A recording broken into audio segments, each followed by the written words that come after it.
అసలు చేయూత కార్యక్రమం అంటే ఏంటమ్మా?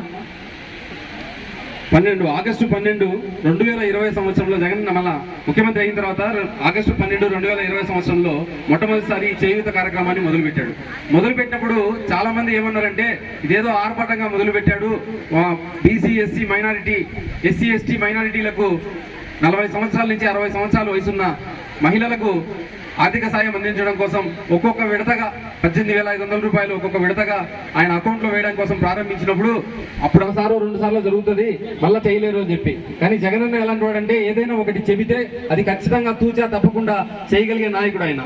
అలాగే ఆయన చెప్పిన మాట ప్రకారం అంటూ వచ్చి ఈరోజు 4వ విడత మనం అతి కొద్ది రోజుల్లో మనం ఎన్నికలకు పోబోయేటప్పుడు కూడా ఆర్థికంగా ఎన్ని ఇబ్బందులు ఉన్నా కూడా మాట చెప్పిన ప్రకారం 4వ విడత కార్యక్రమం ఇక్కడికి వస్తా ఉంది. ఇక్కడ ఉన్న వాళ్ళందరికీ దాదాపుగా 4 విడతలు కూడా తీసుకున్న వాళ్ళు కూడా కొంతమంది ఉంటారు. కొంతమంది 80 సంవత్సరాలు దాటిపోయినా కూడా 4 విడతలు తీసుకున్న వాళ్ళు కూడా ఉంటారు. ఉన్నారా లేదమ్మా? ఉన్నారు. ఇలా 4 విడతల జగనన్న సాయం ఎందుకు చేశారంటే జగనన్న ఏ సహాయం చేసినా, జగనన్న ఏ సంక్షేమ పథకం చేసినా, జగనన్న ఏది చేసినా మీరు ఒకటి గమనించారో లేదో మహిళల అకౌంట్లలో మాత్రమే వేస్తాడు. అవునా కదమ్మా? ఎట్టి పరిస్థితుల్లో జగనన్న ఏ ఆర్థిక సాయం చేసినా, జగనన్న ఏ సంక్షేమ పథకం చేసినా, జగనన్న ఏ కార్యక్రమం చేసినా అది మహిళల మీదనే దృష్టి పెడతాడు, మహిళల చేతికే ఇస్తాడు. జగనన్న అలా మహిళల చేతికి ఇవ్వడానికి గల కారణం ఏంటంటే ఏదైనా ఒక సంసారాన్ని ఆ ఇంటిని చక్కదిద్దే బాధ్యత మగవాళ్ళ కంటే ఆడవాళ్ళు చాలా జాగ్రత్తగా చూసుకుంటారు. నేనేదో ఆర్థిక సహాయం చేస్తున్నా, ఈ 4 విడతల్లో కలిసి ఒక్కొక్కరికి 75,000 రూపాయల సహాయం అందుతుంది. 4 విడతలు అందితే వాళ్ళకు ఈ 75,000 రూపాయల ద్వారా వాళ్ళు ఏదైనా ఒక పశువులు కొనుక్కోవచ్చు, ఒక చిన్న దుకాణం పెట్టుకోవచ్చు, ఏదైనా వాళ్ళు ఆర్థికంగా ఎదగడం కోసం ఇది ఉపయోగపడుతుంది. ఇది చేయితలో ఒక ప్రత్యేకత ఏంటంటే ఈ 18,500 ఈ డబ్బును మీరు ఇందుకోసమే వాడాలని చెప్పి ఎక్కడ కూడా ఆయన కండిషన్ పెట్టలేదు. ఈ డబ్బును మీరు దేనికైనా వాడుకోండి, మీరు మీ వ్యాపార అభివృద్ధి కోసం, ఈ డబ్బుల ద్వారా మీరు ఆర్థికంగా ఎదగడం కోసం, అలాగే మీరు దేనికి కావాలంటే దానికి వాడుకోండి అని చెప్పి ఎలాంటి కండిషన్ లేకుండా 18,500 రూపాయలు ఒక్కొక్క విడత ద్వారా మీకు వేస్తే అది 4 సార్లు కలిపితే 75,000 రూపాయలు అవుతుంది. లేదో జగనన్న ఏ సమావేశంలో మాట్లాడినా, ఏ స్పీచ్ ఇచ్చినా, మీరు టీవీ సాక్షి ఛానల్లో చూస్తున్నారో లేదో ఎక్కడ మాట్లాడినా కూడా ఒకటే చెప్తాడు జగనన్న, అక్క చెల్లెమ్మలందరూ నాకు తోడుగా ఉన్నారు, నేను అక్క చెల్లెమ్మని నేను నమ్ముతున్నాను, నా అక్క చెల్లెమ్మలు నా అక్క చెల్లెమ్మలు నా అక్క చెల్లెమ్మలు అనే పదమే వాడతాడు. అంతెందుకు ఇందాక మా అన్న సుందరరామరెడ్డి అన్న చెప్తా ఉన్నాడు, రాజకీయంగా మేము ఏం చేస్తున్న పదవులలో కూడా 50% మహిళలకు, పదవుల్లో కూడా 50% మహిళలకు జగన్మోహన్ రెడ్డి అని ఇచ్చాడు. అలాగే ఆర్థికంగా మీకే సాయం చేస్తున్నాడు, పదవులు ఇస్తున్నాడు, అన్ని చేస్తున్నాడు. ఎందుకొరకు చేస్తున్నాడంటే మహిళలైతే చిత్తశుద్ధితో వాళ్ళ సంసారాలకు అన్నింటికి చక్కదిద్దుకుంటారు. అలాగే ఏ పని చెప్పినా ఏది చేసినా చక్కగా చేస్తారు.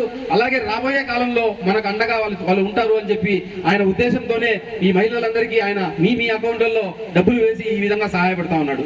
ఇంతే కాదమ్మా, ఈ మనం చేయూత గురించే కాదు, ఎన్నో సంక్షేమ పథకాలు మనం గత ప్రభుత్వాలు మనం చూసాం కదమ్మా, మనందరం చూసాం. చంద్రబాబు నాయుడు పరిపాలన కూడా చూసాం. చంద్రబాబు నాయుడు ఇందాక అదే ఒక్కటిమ్మా, ఏంటమ్మా అది? పసుపు కుంకుమ, అదేదో సినిమా టైటిల్ లాగా పసుపు కుంకుమ. ఆయన జీవితానికి ఒక్కసారి సాయం చేయాలనిపించి అదే చెప్పుకుంటాడు, పసుపు కుంకుమ పసుపు కుంకుమ. మరన్నా ఈ రోజు అధికారంలోకి వస్తే ప్రతి సంక్షేమ పథకం, ఏ సంక్షేమ పథకం మేము ఇక్కడ నిలబడి అడిగితే మేము చేసిన దాంట్లో 1% కూడా ఆ 14 సంవత్సరాలు ఏలుకున్న ముఖ్యమంత్రి చంద్రబాబు నాయుడు గారు మహిళలకు చేయలేకపోయాడు. ఈ రోజులో ఇక్కడున్న మహిళల్లో ఒకప్పుడు మహిళలకు బ్యాంక్ అకౌంట్ ఉండేటివి కాదు. ఏ డబ్బు కావాలన్నా, ఒక 100 రూపాయల డబ్బులు కావాలన్నా ఆ ఇంట్లో ఉన్న మగాళ్ళ పైన ఆధారపడాల్సి వచ్చింది. ఈ రోజు ప్రతి ఒక్క మహిళకు బ్యాంక్ అకౌంట్ ఉంది. ఈ రోజు ప్రతి ఒక్క మహిళలు బ్యాంక్ అకౌంట్లలో డబ్బులు ఉన్నాయి.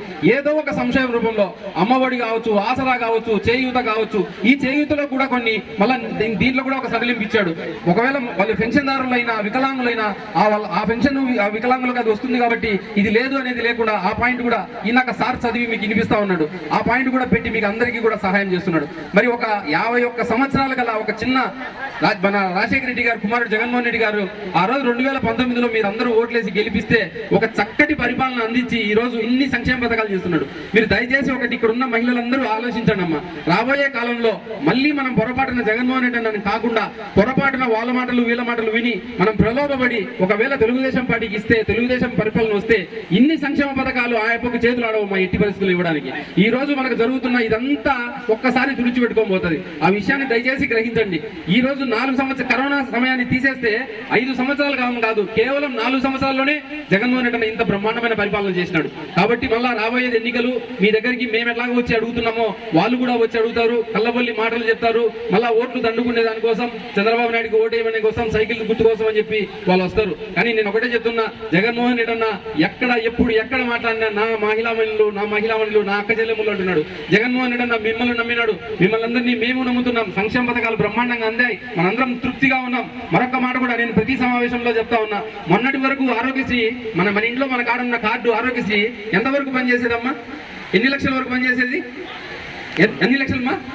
5 లక్షలు. ఈ రోజు ఎన్ని లక్షల వరకు పెంచుకుంటా పోయాడు? 25 లక్షలు. అది ఆమె చెప్తా ఉంది, 25 లక్షలు. 24 గంటలు ఆ 7 కోట్ల సీరియల్ చూసా కూర్చుంటారు. మీకు ఇవన్నీ తెలియదు. వాళ్ళు ఏడ్చడము, మీరు ఏడ్చడము. అది కాదు, సాక్షి ఛానల్ పెట్టుకోండి కొద్దిగా. అన్న ఏం చేస్తున్నాడు మనం ఇవన్నీ చూడాలి. ఒకప్పుడు మనకు ఆరోగ్యం బాగలేకపోతే ఇంతకు ముందు మనము మళ్ళీ ఎక్కడ అప్పు చేయాల్సి వచ్చేదో, ఎక్కడ భూమి అమ్మాలనో బంగారం అమ్మాలనో అనే పరిస్థితి వచ్చేది. జగన్మోహన్ రెడ్డి గారు వచ్చిన తర్వాత దాన్ని 5 లక్షలు చేశాడు. మళ్ళీ ఈ 4 ఏళ్ల కాలంలో ఆ 5 లక్షలు కూడా సరిపోదని చెప్పి ఈరోజు 25 లక్షల రూపాయల వరకు మనకు పెంచుకుంటూ పోయినాడు. ప్రతి ఒక్క సాధారణమైన కుటుంబంలో ఒకే ఒక భయం ఉంటుందమ్మా. 2 భయాలు ఉంటాయి. నాకు తెలిసి 2 భయాలు ఉంటాయి. మన పిల్లల్ని మంచిగా ఎలా చదివించుకోవాలి, బాగా డబ్బున్నాళ్ళు చదివించుకున్నట్టుగా కాన్వెంట్లలో మన పిల్లలు చదవాలంటే అన్ని వేలు లక్షలు పెట్టి మనం ఎలా చదివించాలి, మన పిల్లల్ని మంచిగా చదివించుకోవాలి అనేది ఒక భయం ఉంటుంది. ఆ భయాన్ని జగన్మోహన్ రెడ్డి తీర్చేసాడా లేదమ్మా? ఎలాంటి లక్షలు వేలు ఖర్చు కాకుండా బ్రహ్మాండంగా ఈరోజు బ్రహ్మాండంగా మన పిల్లలంతా కాన్వెంట్లలో చదువుతున్నారు అంటే జగన్మోహన్ రెడ్డి అన్న గారు ఏ ప్రైవేట్ స్కూల్స్ కి తీసుకునే విధంగా బ్రహ్మాండంగా మన స్కూళ్ళని డెవలప్ చేశాడు. బ్రహ్మాండంగా బట్టలు ఇస్తున్నాడు, బ్రహ్మాండంగా బట్టలు, మంచి బుక్స్, ఇంగ్లీష్ మీడియం బ్రహ్మాండంగా చదివిస్తున్నాడు. ఒక భయం తీరిపోయింది. 2వ భయం ఏది ఉంటుందమ్మా? ఏ ఒక్క సాధారణమైన కుటుంబంలో 2వ భయం ఏముంటుందంటే, ఆరోగ్యం బాగలేకపోతే, ఉన్నట్టుండి ఏదైనా జబ్బు చేస్తే, ఒక్కసారిగా మాకు ఏదైనా ఆరోగ్య సమస్య వస్తే మేము పైకి పోయి చూపించుకోవాలంటే మేము పేదవాళ్ళం కాబట్టి ఎక్కడ చూపించుకోవాలి, మాకెవరు పలుకుతారు, మాకెవరు సాయం చేస్తారు అనే భయం ఉండేది. ఈ రోజు ఆ సమస్య లేకుండా జగన్మోహన్ రెడ్డి అన్న దర్జాగా మనం జోబులో కార్డు పెట్టుకొని పోయి ఎలాంటి కార్పొరేట్ హాస్పిటల్ అయినా, ఎలాంటి టౌన్లలో అయినా, మన ఆంధ్రప్రదేశ్లోనే కాదు బయట రాష్ట్రాల్లో పోయి కూడా 25 లక్షల వరకు బిల్లు ఒక్క రూపాయి మీ చేతిలోంచి పడకుండా మన ఆరోగ్యశ్రీ ద్వారానే ఆరోగ్యాన్ని చూపించుకునే అవకాశం మనకు జగన్మోహన్ రెడ్డి ఇచ్చాడు. మరి ఇంత బ్రహ్మాండమైన పరిపాలన, ఇలాంటి నాయకుడు మనకు మళ్ళా దొరకడు. ఇలాంటి నాయకుడిని మళ్ళీ మనం గెలిపించుకోవాలి. ఇలాంటి పరిపాలన, ఇలాంటి సంక్షేమ పథకాలు ఈ రోజు మనకు జరుగుతున్న అన్ని మంచి జరగాలి అంటే మళ్ళీ మనం జగన్మోహన్ రెడ్డి గారిని గెలిపించుకోవాలి. అందువల్ల ఇక్కడ రాబోయే ఎన్నికల్లో మేమందరం మీ ఇంటి దగ్గరికి వస్తాం, మిమ్మల్ని అభ్యర్థిస్తాం. జగన్మోహన్ రెడ్డి అన్న పార్టీ తరఫున మీరందరూ ఖచ్చితంగా జగన్మోహన్ రెడ్డి గారికి ఫ్యాన్ గుర్తుకు ఓటేయాలి. అలాగే మన మేడం గారు, మన డాక్టర్ సుధా మేడం గారు చాలా మంచి వ్యక్తి.